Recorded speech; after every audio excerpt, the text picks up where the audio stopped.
Hello everyone and welcome from right across Australia. I've seen the registrations, the numbers were through the roof for this webinar, so I'm super excited to be joining you from Victoria, Tasmania, from Queensland. I'd love you to pop it into the chat box now exactly where you're coming from tonight and joining us, and just fantastic to have you here tonight to talk about some exciting evidence around feedback and metacognition that are they're really spectacular topics, and I've had a lot of fun putting together this presentation. So let's dive straight on into it. So here we go. Great, so I'm joining you from Melbourne, Victoria here this night, and I'd like to acknowledge the traditional custodians of the land that I'm broadcasting from tonight, and that is I am on the lands of the Wurundjeri people of the Kulin Nation, and I pay my respects to elders past, present, future, and most importantly, emerging. And I've been fortunate to work with Aboriginal and Torres Strait Islander peoples in many times in my career and had wonderful yarns with them, and it has shaped me to who I was. It actually was the reason that I came into education, was that I worked with two Aboriginal and Torres Strait Islander students, and that changed me from being a scientist into someone that wanted to become a science teacher. So they've been very pivotal in my life. So I'd like to acknowledge their land that we're meeting on today. You'll be meeting all across Australia, and pop that into the chat box, and great to see where we're all coming from today. So here's an outline of what we'll be covering today. We'll be starting off really with taking a look at feedback, both within the toolkit and then looking at the materials that we produced with AITSL, which are the feedback implementation materials. Oh, great to see some people from Queensland. I'm an honorary Queenslander. Sorry, I just looked at the chat box, couldn't help but respond. I'm an honorary Queenslander, I consider myself, because I lived there for 12 years. So, oh, Chris, great to have you there as well. Chris, one of our partners that we've made a tailored toolkit. All right, I'm being distracted. Then we'll have we'll go live on the website for the Teaching and Learn Toolkit on feedback, and then we'll have an AITSL website walkthrough looking at all those materials that we made in collaboration with AITSL. And then we're going to get into metacognition and self-regulation. And that is just, we've got some beautiful materials there that have just come out in some of the practice guides that we'll be going through.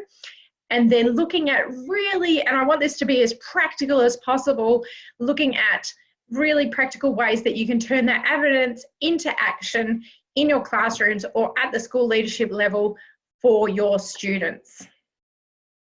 So, and then we'll be having questions. But as per anyone that's joined us here before, we have questions and they're available for you to ask throughout the webinar, because we have the wonderful Associate Director, Dr. Pauline Ho, is manning the chat box and the Q&A box. So if you put a question into the Q&A box, we'll be able to answer that as we go. And we'll also have them stacked and ready to go at the end as well that I can address. But if you have any questions, ask them as we go. And then at the end, we'll have a chance as well. So I thought we'd start off with a quiz, because who doesn't love a quiz, right? On a Tuesday night. Yeah, exactly. Exactly. Thanks for raising your hand in enthusiasm. I'm taking that as a pure enthusiastic. So let's do that. Oh, I love all the hands going up. Lots of hands going up, letting us know that you're enthusiastic for a quiz. Fantastic. I love it. All right, let's launch this polling. So you're looking at some questions there, and they're asking you, and so please go ahead and answer those questions. So the first one is feedback on how students complete a task is more effective than general praise. So please put in your answers there and hit true or false. And remember that it's fine to be wrong, because confusion is the starting point for learning. And mistakes are also a brilliant place to start for any type of learning, because it's if we really care and we're confused about something, then we can learn. All right, metacognition and self-regulation cannot be taught, rather it's found within the innate ability of the student. What do we think for that? We have got some answers coming in now. Thank you, keep voting. This is fantastic.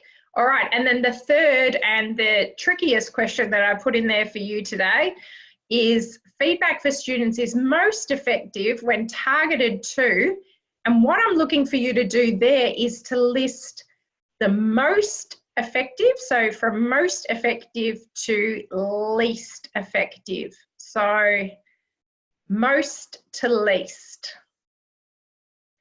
So if you're answering if you're going for the first multiple choice, you're going for self is most.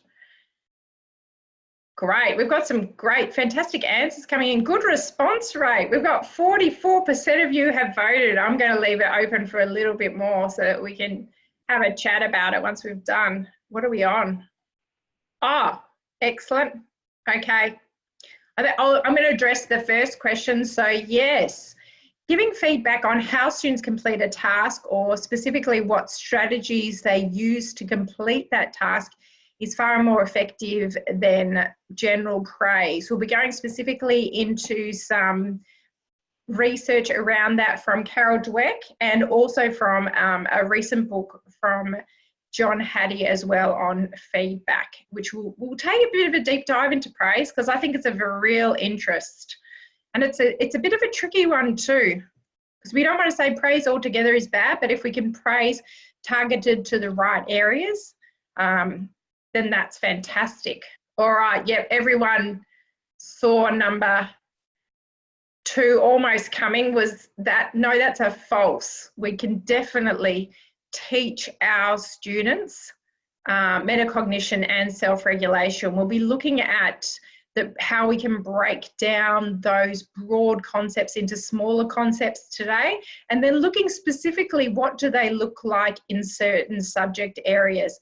And tonight we'll be looking at the subject area of arts, for an example, in looking at self-regulation and metacognition specifically, but we can apply those broadly throughout all subjects, but we're looking at a specific example as well. All right, fantastic. So the last one, I thought this is a super tricky question. It's actually number 2. So the most to the least effective. So the most effective area to feedback to, not praise, feedback to is self-regulation, and then the processes that the students have undertaken to reach and achieve that task, then about the task itself, which can be related to example for the learning intentions for the task, and then the self. Now, I put them in lots of different combinations to try and trick you, but I can see, and this is what we're really going to be delving into in a bit of detail here. And this is all work undertaken by Dylan Willem and John Hattie as well, and we'll be going through that. That's in the AITSL feedback materials. Thanks, everyone. That was an amazing response rate. Thank you for your eagerness to participate in a quiz on a Tuesday. Beautiful. All right. So I can share you those results now up on your screen. So let's have a jump straight on to our website now.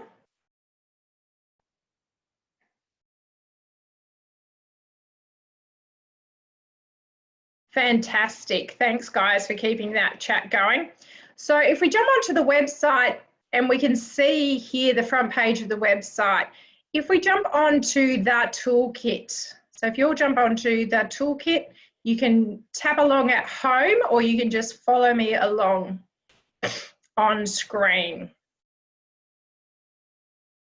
All right, so now if we click on the All Approaches full toolkit, and we scroll down, we can see we sort them according to name, average cost, evidence security, and also months of learning impact. We want them sorted according to name tonight, and we're going to jump on feedback just to look at some of the headline figures around feedback.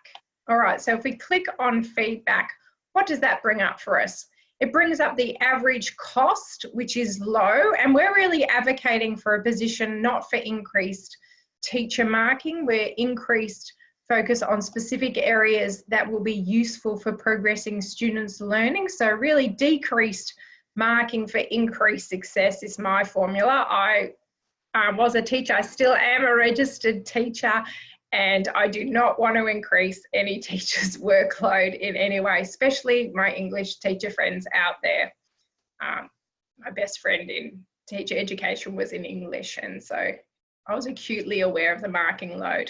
Oh, good, we've got to, is that English teachers letting me know that you're English teachers? That's awesome. Thank you. Thank you, English teachers. Oh, love English with a passion. All right, and my dad was an English teacher too, so it's inherent within me. So looking at feedback, back to feedback, we've got a low average cost. We've got a relatively high evidence security, and we have got plus 8 months worth of learning progress compared to business as usual. And we'll break down, we'll have a look at what's making that up.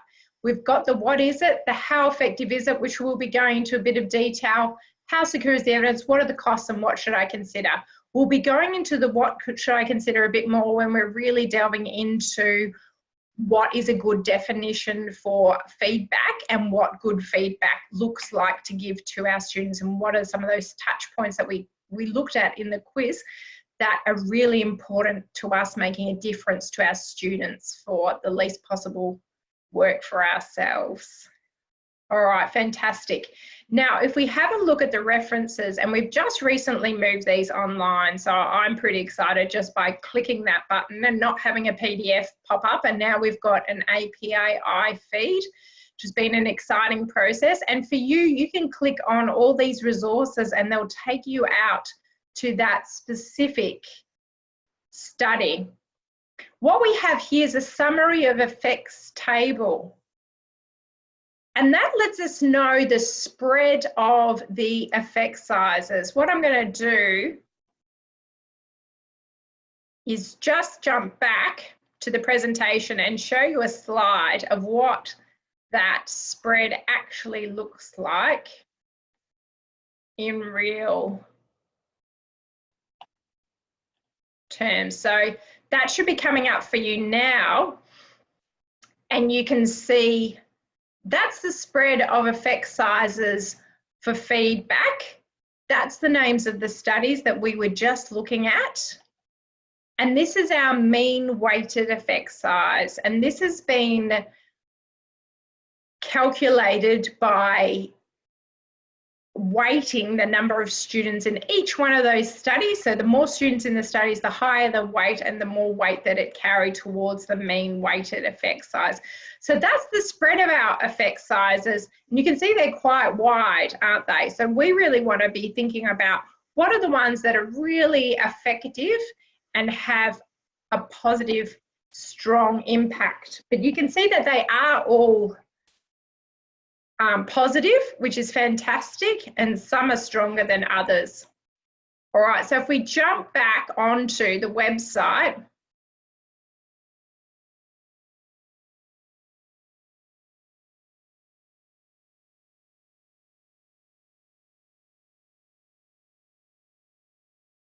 just jump, actually we're going to keep going with the slides just for a second more. If we look now at the next level on the toolkit, this is our Australasian research summaries. And what this is, we asked the Melbourne Graduate School of Education to do a summary of all the research for the past 8 years in the 34 different approaches in the toolkit. So that toolkit is drawing from an international evidence base that's updated every 12 months. So the numbers go up and down. They've just gone up and down, and we'll be talking about that up and down movement in metacognition and self-regulation, because we've seen some movement there. But right now in feedback, in talking and looking at our Australasian research summary, when we came to do this, what we found was there wasn't a lot of research from Australia and New Zealand specifically around feedback and how to implement it in Australian classrooms. So we saw that as a real gap, and that's something we really wanted to work together along with AITSL. So then we produced the feedback implementation materials that I'll walk you through. So these are our headline figures for feedback. These are the links to the professional standards for teachers. We've mapped the whole toolkit to the professional standards for teachers and also to the professional standard for principals as well. That's freely accessible on our site. All right, so now I'm going to give you a little bit of work to do. So what I'm going to ask you to do is how you would currently define feedback. Now you can either choose to send that to the chat box for the whole group, or you can just choose to send it to me, up to you what level you'd like to share with. And then, so think about the different categories. We may have covered these before that you can target feedback to, and answer that in the chat. And I'll just give you a couple minutes to do that, and I'll start reading what comes up in the chat. So,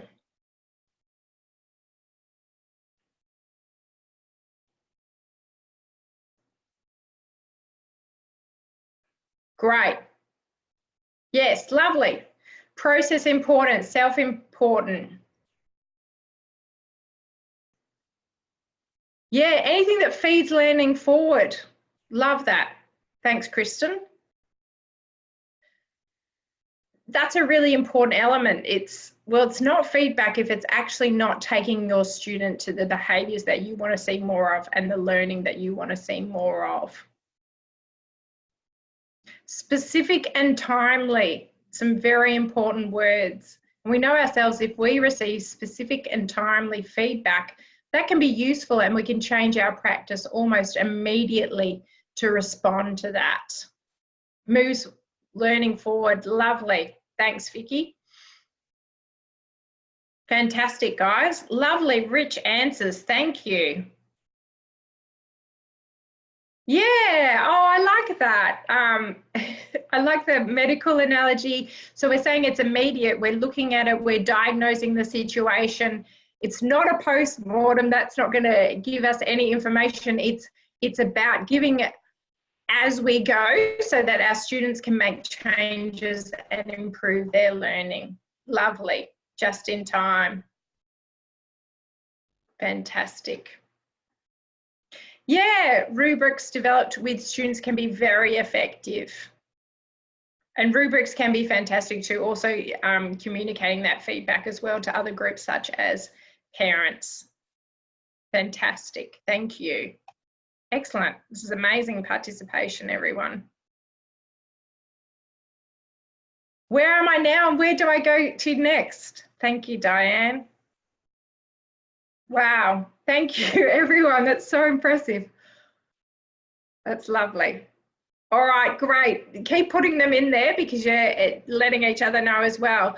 I've just put up now a quote from Dylan Willem, and I'll give you all a minute to read it.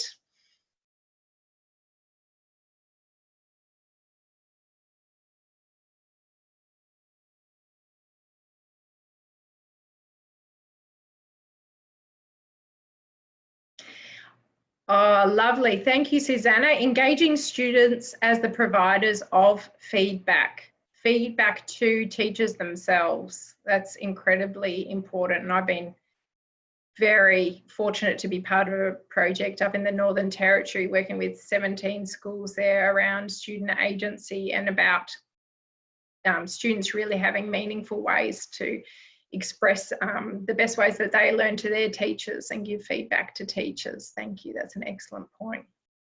All right, so trusting relationship for feedback. I love this quote, unashamedly. It's just so beautiful. And what I love about it is its focus in on trust. Now, trust to me is the glue that holds everything together, holds the world together. It definitely holds schools together. To me, the definition of trust is that the distance between what you say and what you do is very short, okay? I know that when we're in high trust environments, I've worked in probably low trust and some high trust environments. Fortunate to be in an incredibly high trust environment currently.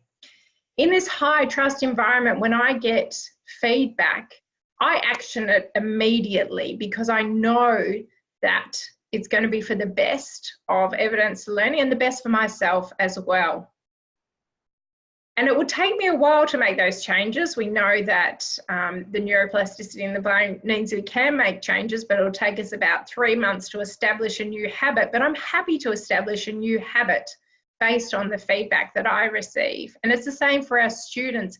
If our students feel that high trust within our classroom, and we know that that relational aspect has an effect size in and of itself of 0.76, if they feel that trust and they know that trust, then they can take the feedback that you provide them and then take that next step in their learning. So I like this end point here, which just says, if your feedback is getting less of what you want, it probably needs to change. But if the feedback you're giving your students is producing more of what you want, it's probably good feedback. That's really how simple it is. And we'll be talking in a bit more detail around feedback, but that's the true essence of it. And the building blocks behind that is trust. And really, do we have any school leaders out there in the audience today? Anyone who's a leader, just type into the box leader. Oh, excellent. Raise your hands. Perfect. So we have a leader in the group as well. Have some good, great. We have a few leaders in the group. I see that relational trust as being really foundational coming from the leader within the school as well, because they're building the model for trust for the whole school. So in their feedback that they give to their teachers, those teachers then model that to their students. So they are building the whole trust. And we know that trust can have, I've got some lovely papers on trust if anyone wants some trust papers after this, on the impact of trust on schools. And a lovely book too is The Speed of Trust, if you want a great book on trust. All right, so feedback. Now, you provided some lovely examples before about what feedback can be. Here's another definition taken from our toolkit. So, and I'll walk you through an example here. So this is in the what should I consider, and throughout when you're using the toolkit, the what should I consider probably provides you with the most tangible ways to turn evidence into action, either at the school level or at the classroom level. So I'll give you an example here. So I'm marking a student's assignment. I have to go back to my subject matter expertise. I was a science teacher. I'm marking it on photosynthesis, and I'm giving feedback to this student. Okay, and a bit of background. So this student has struggled in the past with a few things, which I'll let you know, and that's the way I'm phrasing my feedback around that, is to really talk about the progress that I've seen. So we're going to target it first at the task level. We know that that is, it's important. It's not the most important, but we'll start off with that. So I'll start off with, I can see that you have understood the key concepts in photosynthesis. Okay, so and that's related back to our learning intention for that block of work. The second part I'm going to give is that process. So how is it that they have been self-regulating themselves in order to achieve this task? This student has always struggled with meeting deadlines around writing specifically. And so I'm going to give them, I'm going to say to them, great to see that you handed this piece of work in time. You have employed a strategy that you have pieced out the key blocks in this writing, the introduction, the main body, and the conclusion, in such a way that you are able to complete it within the set amount of time. So that's a change for my student.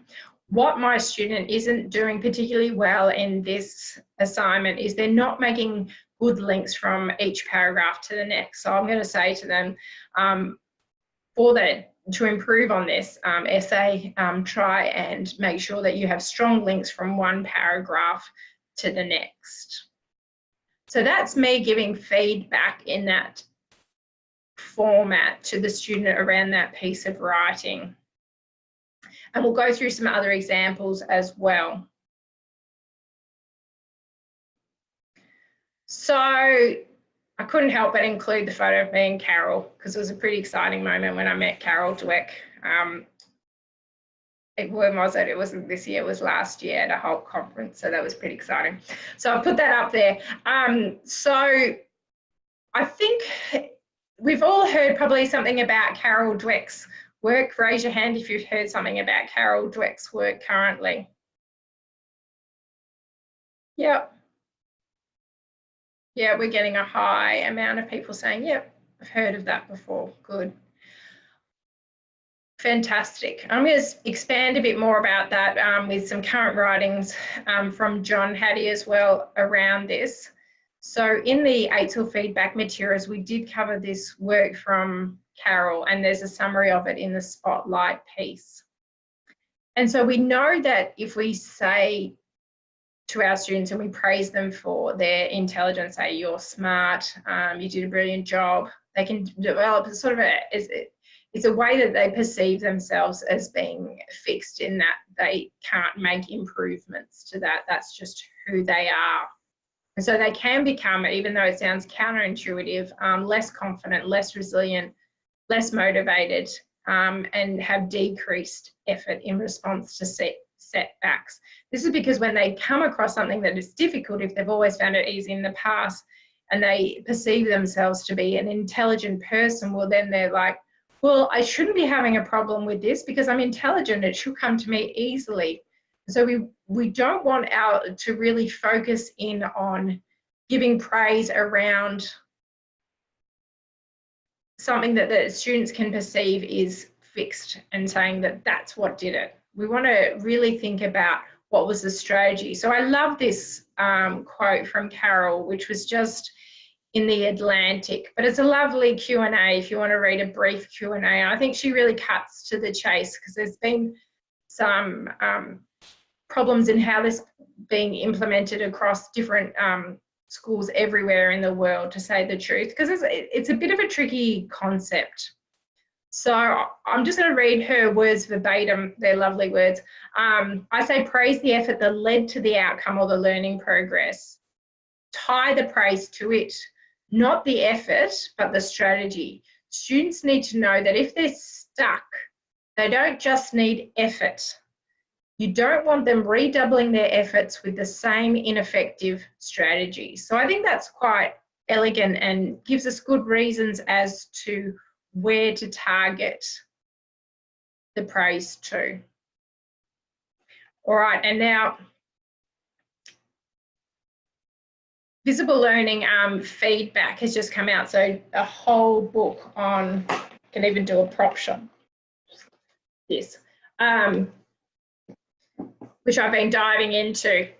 And I saw this and I thought, oh, that's lovely, because I think it just delves a bit more into the whole praise thing. We're not saying that, you know, it's bad to praise students in general, but I'll read this out to you and you can read as well. So care is needed, however, to not overpraise, as it can be a message that the student is not capable. The perception being that the teacher gives more praise to lower achievers in the class to boost their confidence. And that the teacher has low expectations for the work for the overpraised student. Praise can undermine their resilience, as it sends the message that it's the student rather than their involvement and persistence in learning that determine the success. I think those lovely words. So for some students become praise junkies. And I think we've probably all seen this, and I know myself when I was a teacher, I was unaware of the perils of praise. They seek praise and often independent of the quality of their learning. Typically, these praise junkies seek positive commendations to confirm their self-esteem and look acceptable in front of their peers. They risk not getting praise if they tackle challenging tasks where they might make errors. So it's sort of inhibiting them from wanting to take on the challenging tasks. So I thought this was nice, a nice summary, big chunky statement around praise. So in looking at the different models that we worked with Eitzel to produce in the Spotlight series, which you can access directly from their site, what we didn't merge all the models together. They're all based on the same evidence base. That's the same international evidence base. So we kept them as Hattie and Timberley and Black and Willem because we know that different states and territories are adopting different ways. And you can pop into the chat box your particular way, or if you're doing both. So they've got different questions, but really they're well aligned. And we can see there with the Hattie and the Timberley, which is what we were talking about at the start, is those 5 different levels that we can target the feedback to. And what was really nice was, so just recently, within the last month or so, the Education Endowment Foundation, who are partners with us in this journey, just released a trial with embedding formative assessment. So that is part of Dylan Willem's work, and what they found was that those students made equivalent to an additional 2 months worth of learning, which in the real world effect with that size is really quite spectacular. So it really showed the importance of feedback that moves the learning forward, and the link to the report is just down there, and we'll be putting this up on our website for you to access at the end of this, and all those links are hyperable if you want to read more about that. So if we break down and look at those different levels that we were talking about right at the start of our webinar, so we've got the self level. So an example of this is you did a good job. We know that this is fairly ineffective because it's directed towards the person, and the various writings that we just went through from Carol Dweck and John Hattie and others really let us know why that cannot be as effective as targeting the feedback to other areas. And then we've got the task, which is useful, and that can link directly back to the rubric as well. And then the process that was involved, and then the self-regulation around that. And we'll be going into self-regulation in quite a bit of detail. All right, fantastic. Let's have a look at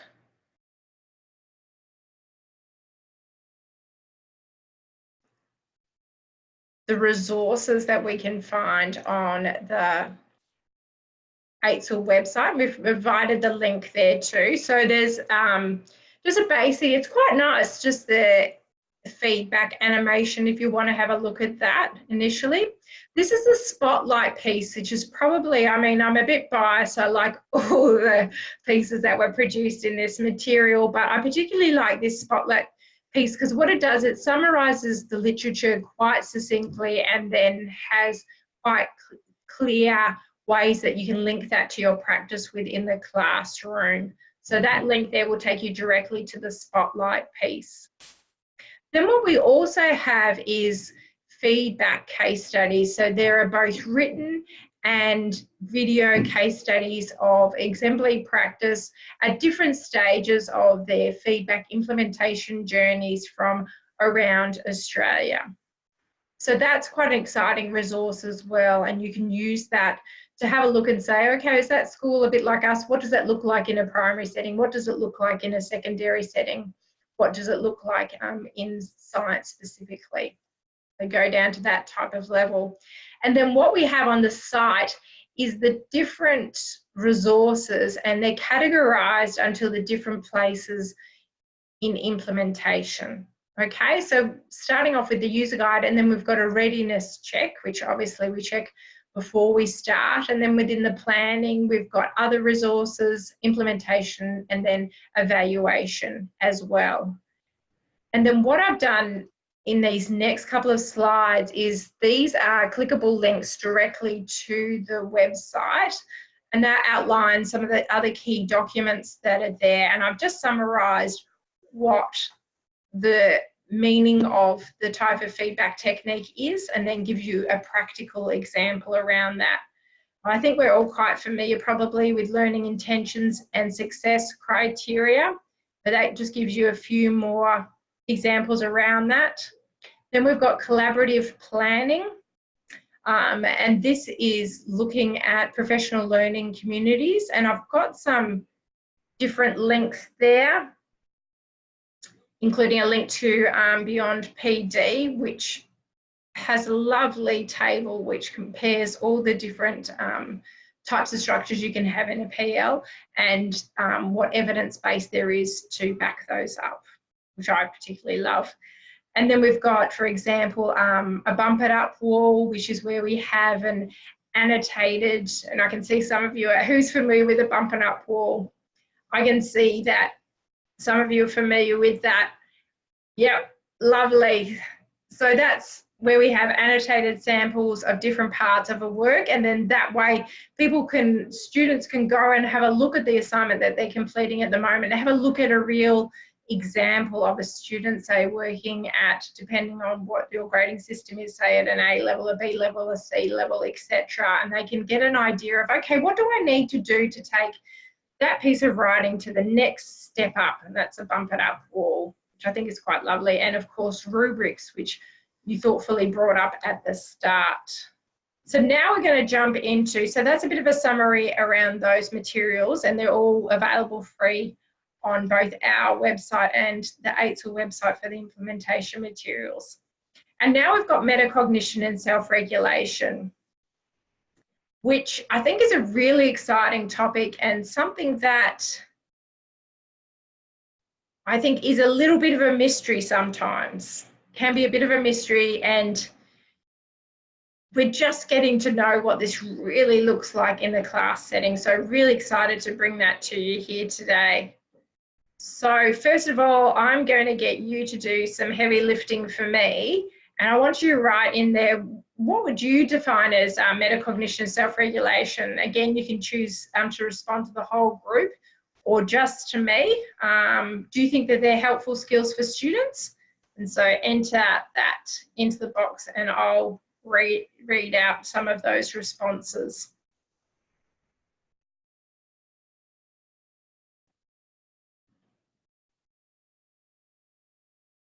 Yes, lovely. So thanks, Shannon. So an awareness of and understanding of the thought processes. Lovely. I heard Sir Kevin Collins describe it quite well. He's the CEO of the Education Endowment Foundation. He said it was like a landscape of learning, and you were flying a helicopter above it, and flying the helicopter above it could let you see the metacognition, self-regulation. I like that. Yes, lovely. Knowing your own thinking. Yeah, deliberately thinking about their thinking and controlling your own behaviour. I like the way that you pointed that to yourself, Malcolm, because it's our job as well to model this to our students. As we know with everything, when we're teaching, we teach them these methods by actually modelling it for them ourselves, and owners of their own learning. Lovely. Oh, I love that, Vicky. Thank you. Think about thinking, yeah, self-awareness and responsibility for learning. Fantastic. Thank you, everyone.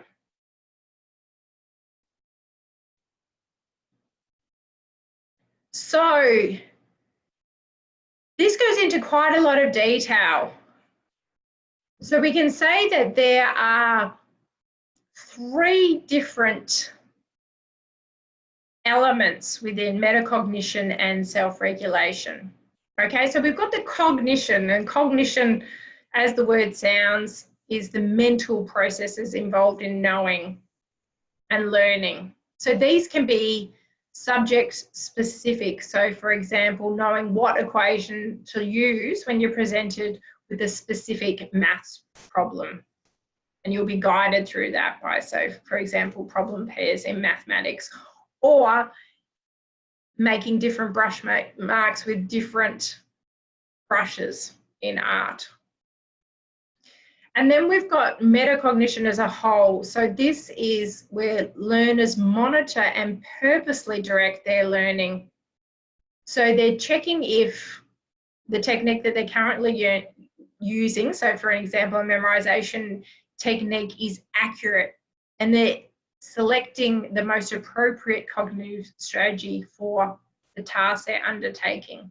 So that's really tricky, and it's applicable in both primary and in secondary settings, and we'll be going through examples in both those settings. And then motivation. This is a crucial one, not just for our students, but for ourselves as well, especially in term 4, motivation. It's our willingness to engage with the metacognitive and cognitive strategy. So, for example, undertaking a tricky revision now, which will affect the current wellbeing of the student, and then a way of also improving the future wellbeing. Yeah, lovely. I love that. Thank you, Shannon. That's a great point. So we're saying we're adding a level of proofing or of work refining through that revision. All right, so when we're approaching metacognition, we approach with some metacognitive knowledge about 3 different areas. So we've got knowledge about ourselves, our abilities and attitudes, knowledge of our strategies.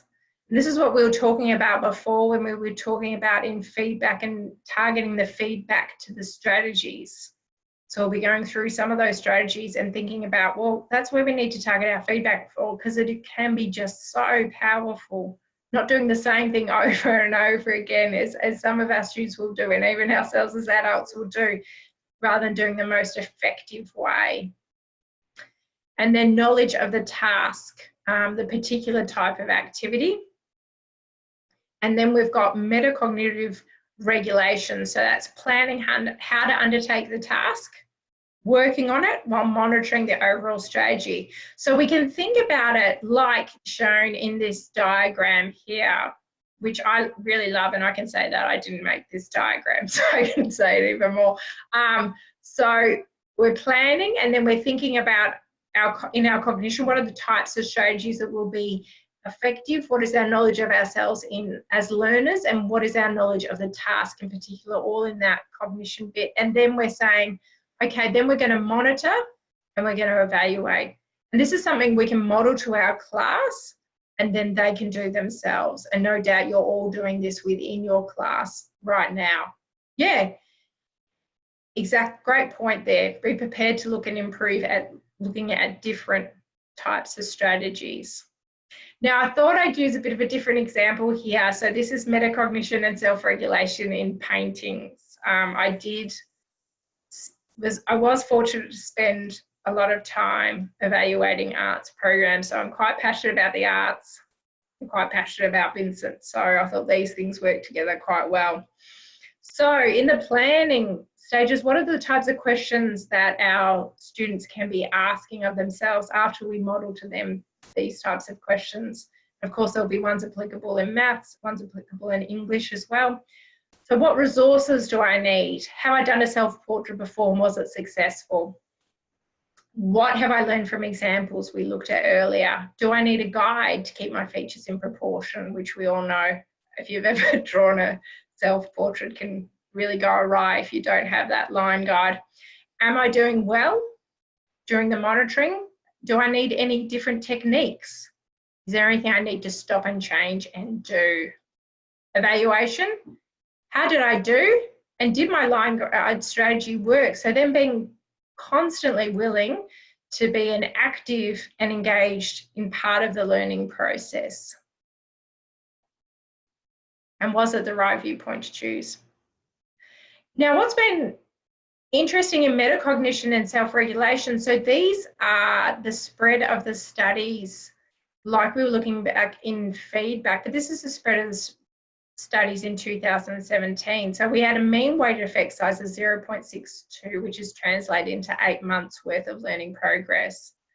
What happened in 2018, you can see we've included, if I just flick quickly between the two, you can see that we've included more studies, and this is going to happen throughout the toolkit as the toolkit is live and updated. And we've actually seen a shift down, which has moved it down to 7 months worth of learning progress. And that's what we're finding in real world settings. The effect sizes are smaller than within, say, in a quasi-experimental control. So in a randomized control trial, you will get smaller effect size just because you are controlling for all variables, and the higher the number, the smaller the size as well. So that's just a comparison there, and I wrote about it in Teacher Magazine if you want to read more about that. So here are some specific strategies in metacognition, self-regulation, and their effect sizes, just drawing from recent work from John Hattie, and also looking at the Australasian research summary in the metacognition self-regulation part. So concept mapping comes out as a really strong way, and it's useful in both the primary and the secondary setting. In that primary setting, it's more of a Venn diagram, maybe a fish diagram. In the secondary setting, you can also do concept maps as well in the primary, but in the secondary, you could do a hierarchical concept map. Has anyone heard of a hierarchical concept map? That's a really beautiful device. Lovely. So science teachers unite. It's a lovely device because, as the name suggests, students have to do that really hard work of not just labeling all the concepts, but actually putting them into the true hierarchy that they exist in within that discipline. Can also be used as a, within a plot line for English as well. And that type of really hard cognitive work leads to great gains in learning.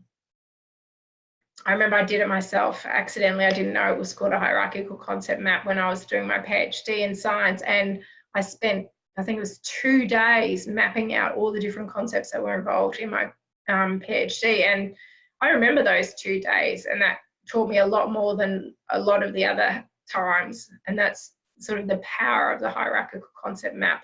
And of course, with anything, if we're looking at the whole school level, we need to then bring it in across the school, make sure that it's tested at all different levels, and then implemented across the school, which is the great work of a leader.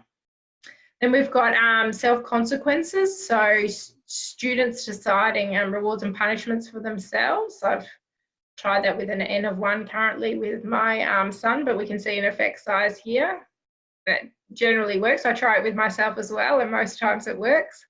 We've got self-instruction, so self-verbalizing the steps can be very useful in subjects like mathematics. If we model that for them as well, I've got this problem, so there are these different choices that I'm thinking about, and this is what I'm going to go with.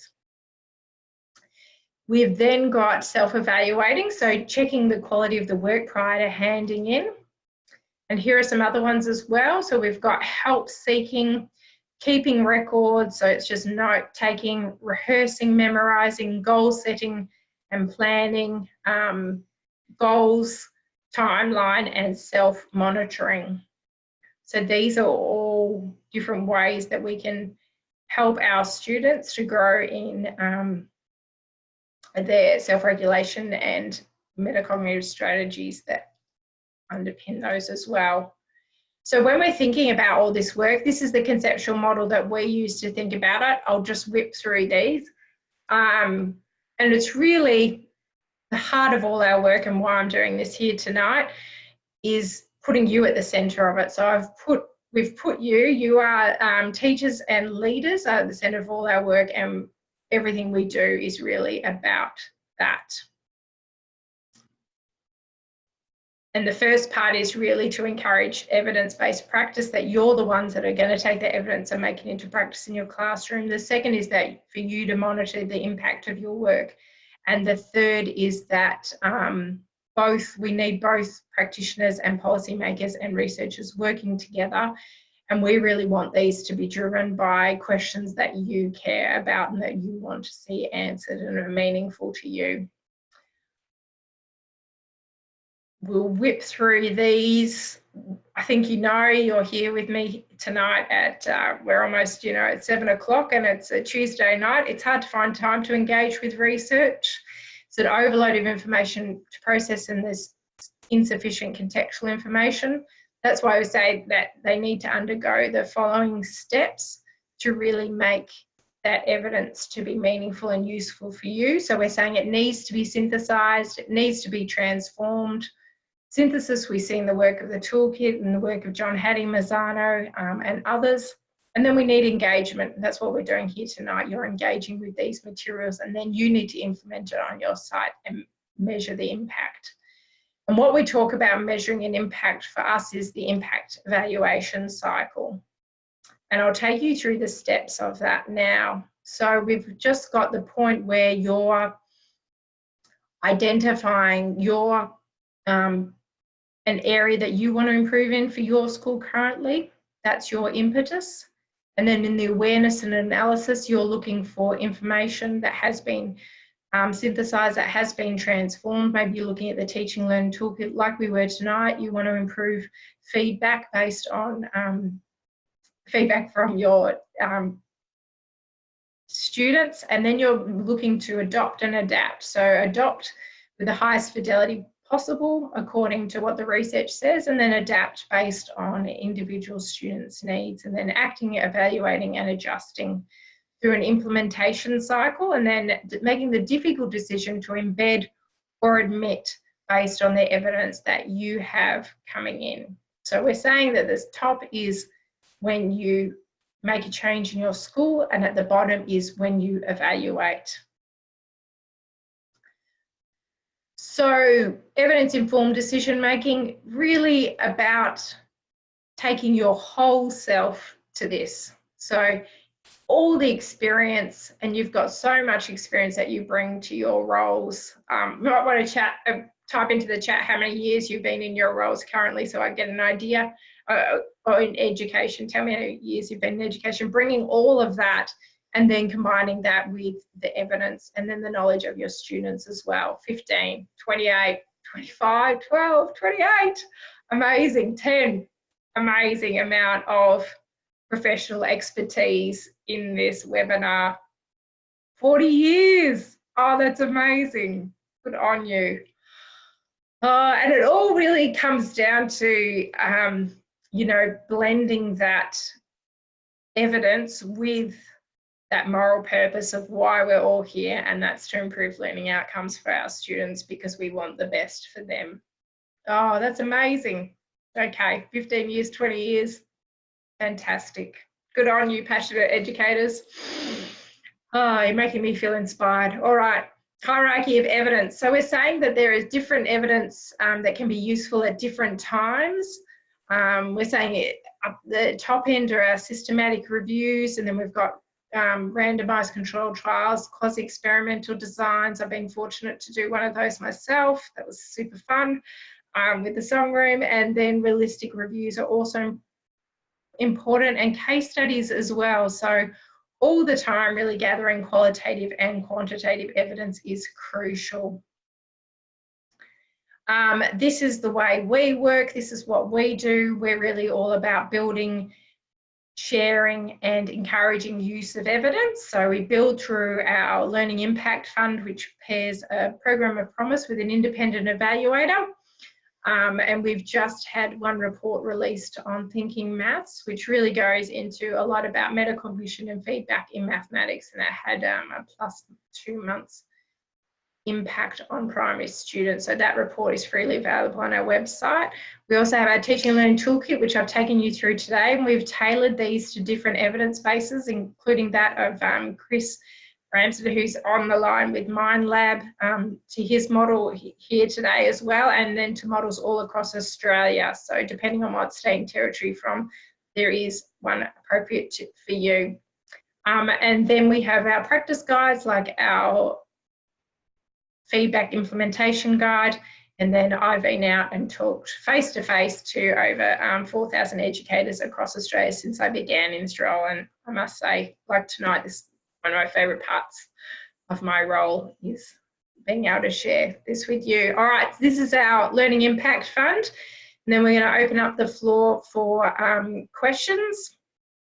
So if you click on that link, that will take you to our Learning Impact Funds, and these are the ones we have running at the moment. So we have one on Mini-Lit, one on Quick Smart Numeracy, one on Resilient Families, that's in Victoria, and Thinking Maths we've just published on. That's the months of impact for the combined secondary and primary, but primary was much stronger. So do we have any questions? We've got five minutes for any questions to come through, and I'll check the Q&A. Oh, wow. Pauline has been very busy. Now, does anyone have any questions? You can type them into the QA, or at this stage, you can also type them into the chat box. All answered by Pauline.